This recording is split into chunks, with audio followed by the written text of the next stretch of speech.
दीपावली पूजा के बाद चौकी विसर्जन कब और कैसे करना है, कौन सी सामग्री का विसर्जन करना है, कौन सी नहीं, अमर बेल, कमल गट्टे, सुहाग सामग्री और आपने जो जो सामग्री चढ़ाई है उसका संपूर्ण रूप से विस्तार से बताऊंगी। कुछ गलतियां आप कर देंगे तो आपकी पूजा पाठ अधूरी रह जाएगी। खास तौर पर बची हुई बत्ती, दीपक और तेल पूर्ण रूप से ध्यान से सुनिएगा और अंत तक बने रहिएगा। यह वीडियो आपके लिए बहुत खास रहेगा।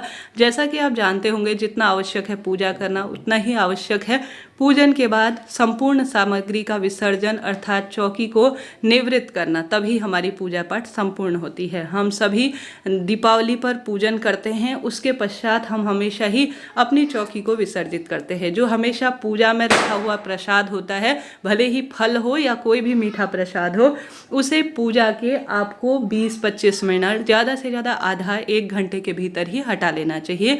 नहीं तो जो है वह प्रसाद इत्यादि जो है उसमें नकारात्मक ऊर्जा वास करती है। चींटी, चिड़िया या कोई कीड़ा इत्यादि आ जाता है तो मन में दुविधा सी होती है और हमारा पूजन पाठन खंडित सा माना जाता है। ऐसी स्थिति में हमेशा प्रसाद तो पूजा के 10-20 मिनट के भीतर ही आपको हटा लेना चाहिए। ठीक है जी, यह तो बात हो गई कि हमें पूजा में से प्रसाद कब हटाना चाहिए।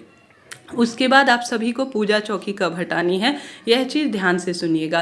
देखिए, यह जो दिवाली की रात है यह अपने आप में मोह रात्रि है। माता लक्ष्मी विचरण करती हैं पूरी रात। ऐसे में दीपावली की रात को तो पूजा चौकी किसी भी स्वरूप में आपको हटानी ही नहीं है, इस बात का ध्यान रखें। अब कई जो प्रिय श्रोता होते हैं, बहुत सुंदर रूप में पूजा करते हैं, वह 5 दिवस तक यहीं पूजन करते हैं। यहीं पर धनतेरस, यहीं पर दिवाली, भाई दूज और जो है विशेष तौर पर गोवर्धन पूजा इत्यादि संपूर्ण रूप से करते हैं। और जब भाई दूज की पूजा पूर्ण हो जाती है, 5 दिवसीय त्योहार, उसके बाद छठे दिन जो है चौकी विसर्जित करते हैं, हटाते हैं अपने स्थान से। यही सर्वश्रेष्ठ प्रक्रिया है और सबसे श्रेष्ठ इसे माना जाता है। परंतु किसी कारण से गांव जाना होता है या अलग जो है कहीं ना कहीं हम अपना वीकेंड मनाने चले जाते हैं, किसी दूसरी जगह घूमने निकल जाते हैं, तो ऐसी स्थिति में आप सभी विशेष तौर पर, जैसे आज लक्ष्मी पूजन हो गया तो दूसरे दिन भी आप पूजा की चौकी को हटा सकते हैं, कोई दिक्कत की बात नहीं है। आप सभी पूजा चौकी कैसे हटाएं? सबसे पहले यहाँ पर आपको नमस्कार करना है, प्रणाम करना है और कहना है कि हे माता लक्ष्मी, हे सभी देवी देवताओं, आज मेरी पूजा पूर्ण हुई। आज हमारे घर पर जो मंदिर है वहाँ पर आप विराजित हो जाइए और मेरी पूजा पाठ को संपूर्ण कर दीजिए। ऐसी प्रार्थना कर जो पूजा चौकी है उसे हल्का सा आपको हिला लेना है।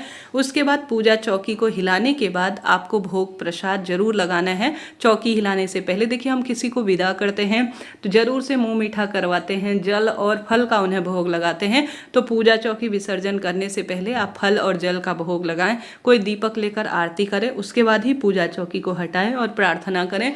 उसके बाद जो है सबसे पहले आप सभी जानते होंगे, जो पूजा की चौकी में रखा हुआ हमने धन पोटली बनाया है उसे अपने पूजा जो गैलरी होती है अर्थात जो हमारे दुकान का गल्ला होता है या अपने घर का लॉकर होता है वहाँ हम रख देते हैं। और साथ के साथ आप सभी जो अनाज भगवान जी को चढ़ाए हुए हैं, जैसे सप्त अनाज या पंच अनाज इस दिन चढ़ाए जाते हैं, उन्हें आप सभी अपने घर के भंडार घर, जहाँ पर आपके जो है अनाज रखे होते हैं, थोड़ा वहाँ पर आप कहीं भी रख लीजिए, किसी भी स्थान पर मिला लीजिए। इससे अन्नपूर्णा माता प्रसन्न होती है। और अपने खाने के स्थान पर भी अगर आप जो है रसोई में मिला लेते हैं तो शुभ माना जाता है। अपने प्रयोग में रखें। इस बात का ध्यान रखें कि लक्ष्मी पूजन में प्रयोग हुई कोई भी सामग्री को आपको विसर्जित नहीं करना है किसी भी स्वरूप में। जितना संभव हो अपने ही काम में लेना है। दान भी इसमें से कम ही दिया जाता है। अपने ही रक्त संबंधी अर्थात हमारी लक्ष्मी पूजा हमारे घर पर ही रहे, ऐसी प्रार्थना करते हुए कार्य किए जाते हैं। आप अन्य जो चीज़ें होती हैं अन्य पूजन में, हमेशा मैं आपको बताती हूँ विसर्जित आपको करनी है, परंतु इस विसर्जित नहीं किया जाता। अपने घर पर ही स्त्री लक्ष्मी वास के लिए रखी जाती है चीज़ें। धन इत्यादि आपने चढ़ाया है तो अपने घर पर ही अपनी जो बेटी है या स्वयं आप जो घर की स्त्री है वही इस घर को जो स्त्री धन है उसे रखें, अर्थात घर की लक्ष्मी ही इसे रखें। इस बात का ध्यान रखें। सुहाग सामग्री भी स्वयं प्रयोग में कर लीजिए, या आपके घर पर माता लक्ष्मी की मूर्ति प्रतिमा है तो उस पर आप प्रयोग में ले सकते हैं, परंतु इसे विसर्जित या कहीं भी दान में भी नहीं दिया जाता। इस चीज़ का आप ध्यान रखिए। अब बारी आती है पूजा में चढ़ाए हुए चावल का क्या करें। आप चाहते हैं कि पूजा में बहुत सारे चावल है तो चींटी चिड़िया को दे सकते हैं या खुद के खाने में प्रयोग लीजिएगा, इस बात का आप ध्यान रखिएगा।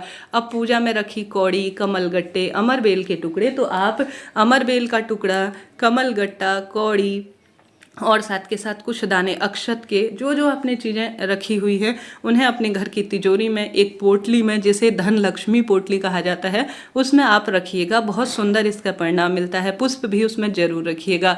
इसके साथ साथ अब बारी आती है कलश का विसर्जन कैसे किया जाता है। कलश देखिए सभी रिद्धि सिद्धि के स्वरूप में जाना जाता है। तो कलश का जो आपने विशेष तौर पर ऊपर पत्ते रखे हुए हैं, उन पत्तों को आप सभी अपने घर के गमले में, ठीक है, या अपने घर पर ही लॉन वाला कोई एरिया है, खेत खलियान है, तो उसी स्थान पर आप सभी को गड्ढा खोद कर या खेत पर कहीं भी आप सभी को पत्ते, फूल इत्यादि जो है घर पर ही विसर्जित करने की आवश्यकता नहीं, किसी पेड़ के नीचे रखने की आवश्यकता नहीं। अपने घर पर कोई गमला है, कहीं पर भी स्थान है जहाँ पर धरती से उत्पन्न हुई यह वस्तु धरती पर समाहित हो जाए, ऐसे स्थान पर आपको रख देना है, ठीक है। फूल इत्यादि की माला इत्यादि की, यह भी अपने घर पर ही आप सभी इसको खाद बनाने के काम में ले सकते हैं। बची हुई जो बत्ती होती है, तेल होता है, कभी भी दीपक को बुझने नहीं देना है। जब आपका लक्ष्मी पूजन समाप्त हो जाए तो धीरे धीरे इसमें तेल डालना बंद कर दीजिए, यह अपने संपूर्णता की ओर हो जाएगा। जो पूजा में बची हुई बत्ती इत्यादि है, आप सभी तेल इत्यादि है, उसे बत्ती को तो आप सभी जो है अपने घर के गमले में डालें, जिसमें फूल पत्ती आपने पंच पल्लव लिए हैं, जो भी भगवान जी को दुर्वा घास पुष्प चढ़ाया है, अपने घर के गमले में या अपने घर के भू विसर्जन स्थान पर आप रखें। तेल जो बच गया है दीपक में, अपने शरीर में प्रयोग करने के रूप में ले सकते हैं। कलश के अंदर या आपने ऊपर रखा हुआ नारियल है, तो कलश के ऊपर रखा नारियल प्रसाद स्वरूप भी ग्रहण किया जा सकता है।